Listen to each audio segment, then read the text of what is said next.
Hey, how's it going, guys? My name is Jackie Fish and welcome back to some more Total War Warhammer 3. Today I want to dive in and basically go ahead and take a look at one of the abilities that I think is the strongest in the entirety of the game, and that is Kairos Fateweaver's Changes of the Way, and more so the one ability in there that just makes Kairos absolutely busted, and that is the Transfer Settlement button. This allows you to basically click on a settlement and transfer it to yourself or any other faction in the game. This does have some drawbacks. Obviously, you can only do it every 10 turns. If you level Kairos up, which I'll show you right here, mine is level 49. If you go ahead and grab this, not only will this reduce the cost that you'll have to spend when you spend these magical tomes, but you can also reduce the cooldown as well, so you can do it every 7 turns, and it's 9% cheaper as well, which again I highly recommend you do. And yeah, you can go ahead and basically just take a settlement away from factions. You can go ahead and give it to yourself or another ally, and there's several applications for this.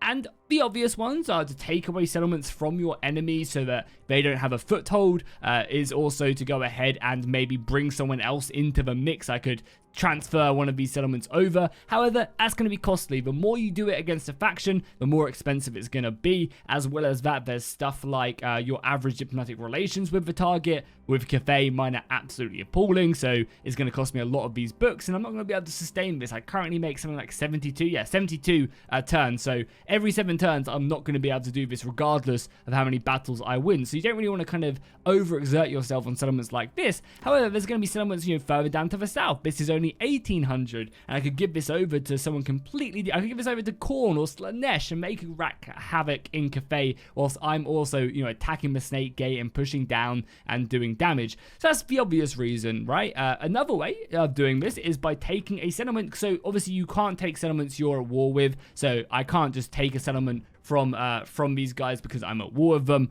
Unfortunately, it'd be amazing if I could take it, but yes, I can't. However, I can take another faction. So for example, the Ogres. The Ogres I've been doing this to them pretty much the entire campaign, but I can go ahead and take a settlement from them. So if we go ahead and find myself the Oracles of Tzeentch, it'll cost me 500 books. What I can do is I can click that, boom, just like that. I've gone ahead and taken this settlement away from them.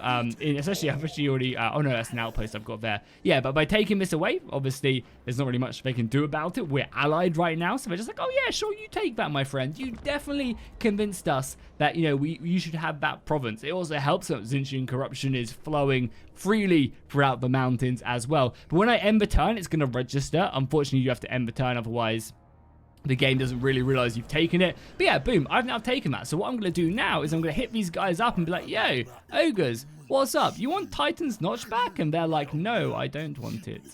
Why not? Why do you not want it? And then I go to the spikes and I click on it, and boom, just like that, my diplomatic relations treaty to give them back a settlement I just took for like 200 books for only, 7 turn cooldown, and they're willing to give me a lot. I could demand tons of money if I wanted to. Maybe I needed a cash injection like that, 5k, not really that much. However, again, if I needed them to maybe become my ally or shore up a left flank, I could do that. It's just a super strong ability, and this is like the optimal way of utilizing it. I think a lot of people will be using it just to kind of consolidate their provinces. But yeah, 5 grand isn't that much, but this is just like an example of that. Trading the settlement back for all that value is pretty nice, and boom, just like that, they've got their settlement back. I'm at no loss. What I could also have done as well is destroy all the buildings, if I wanted to really min-max that and make as much money as possible.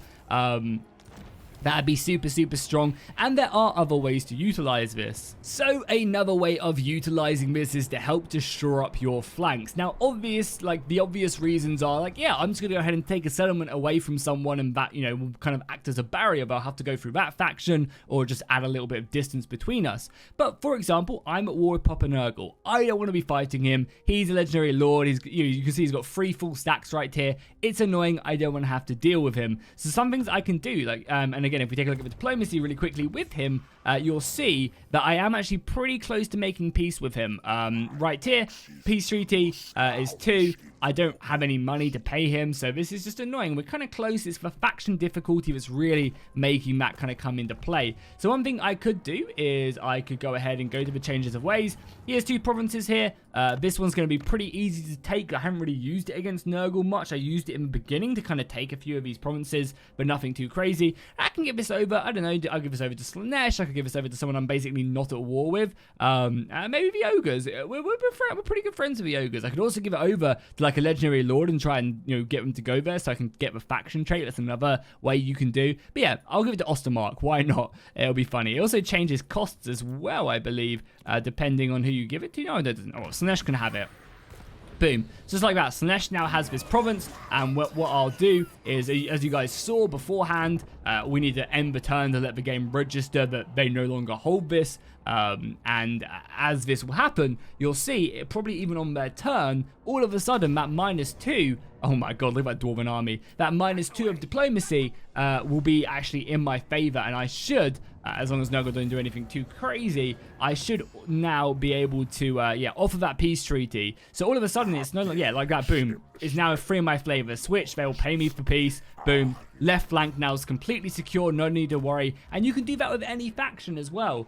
So that's just really beneficial, especially like when you're focusing down something like Cathay. You're going to want to be using this ability not against Cathay, but against the people to your left to make alliances with the Ogres like I've done. You're going to want it to basically create a wall against the Kislev coming in. You're going to want to use it that way because it just adds up and it really, really helps you out. Another way you can do it as well is you can steal a settlement to then give back to a faction. So for example, this faction up in the north, I stole their settlement, and I can give it back to them. Sorry, that's mine. I think it's this one, right? Yeah, the Gallow Tree. So I took the settlement away from them because it's the main settlement. And boom, now it's 41. I can now utilize that for them to almost become my vassal, you know. I can utilize that to, secure myself a military alliance and then also get some money. I took the settlement for free. It cost me some books, but all of a sudden now I have a military alliance with the guys to my north. I've got 4k out of it, and it's just such a strong way of going about it. And, you know, really, what did I lose? I took the settlement from them. Yes, I lost it building up here, and it was making me like, you know, it wasn't making me that much. It's just because the AI cheats and gets loads more money. It was making me like 400 gold. So I lost 400 gold, but then I've made that back already by, you know, getting the money. And now I've got an alliance with them up to the north, and I can now utilize that. I'm also no longer award these guys, which is awesome. Yeah, there's obviously other abilities you can do as well, and stuff you're going to be wanting to do pretty much the entire game. There's some great technologies in here that make it so that you get your reveal shroud for free, although reveal faction intent for free. So this only costs 2 books now, and you can basically do it on Cathay like every single turn, like that, and you just basically see where all their armies are going. Like, I know if I hover over any of these armies, I know exactly what they are doing, which is just incredibly strong.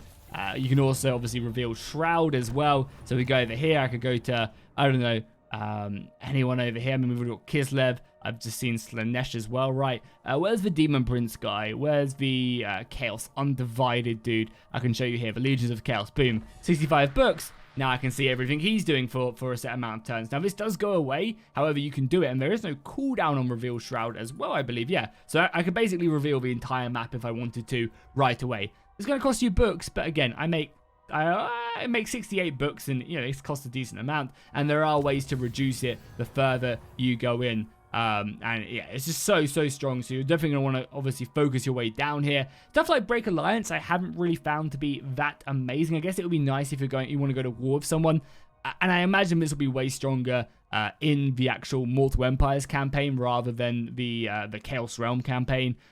There's other campaigns as well, there's other abilities that make your stuff way stronger as well. I'm just trying to find it, the one that makes your thing free. Give war coordinations, reveal faction intent.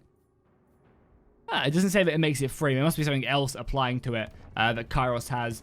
Maybe it's like an ability or something. But yeah, so that's going to basically be it for the video. I wanted to just show that off because it's kind of a unique way of thinking about it. And I think a lot of people will be diving into their first campaign and be like, oh, I'm going to spend loads of books on conquering this stuff. But yeah, I highly, oh, there you go, right there. Reveal faction intent, 1 point, and you grab that up. That's basically all Kairos has down here in the south is the change. He has the reduction in cooldown. I highly recommend you get these pretty quickly, because the sooner you get this stuff, the sooner you can just start pumping it out and stealing settlements. I'm basically playing with the trade settlement button on cooldown, and I think you pretty much should as well.